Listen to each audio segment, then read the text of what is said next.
एक टूकी नोटिस गई 22 तारीखे अपना भारतना पाकिस्तान सरहद पासे आवेला जम्मू काश्मीर में जे आतंकवादियों द्वारा हिंदू युवाओं पर हुमलो करवामां आव्यो। जे आतंकवादियों युवाओं ने अने नागरिकों ने पूछीने एनो धर्म पूछीने के तमे हिंदू छो के मुसलमान छो ए हिंदुओ जाणी अने एमने ऊपर जे गोळीबार करवामां आव्यो, एमने जे मोतने घाट उतारवामां आव्यो,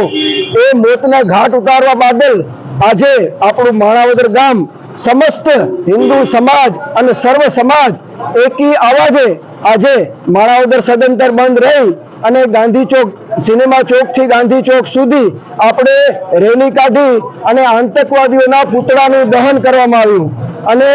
खास ए देशने सरकारने संदेशो पाठवीए छीए के जे आतंकवादीओए आવું કૃત્ય કર્યું છે એમને બિલકુલ બક્ષવામાં ન આવે અને જે ગોળીઓ એમને મારી છે એનાથી 10 ગણી ગોળીઓ એમના છાતીમાં વીંધવામાં આવે અને એમના જે આકાઓ છે જે આપણા સરહદ પાર રહે છે એ આકાઓને પણ એટલી જ ગોળીઓ વીંધી અને તેમને નેસ્ત નાબૂદ કરે। ભારત માતા કી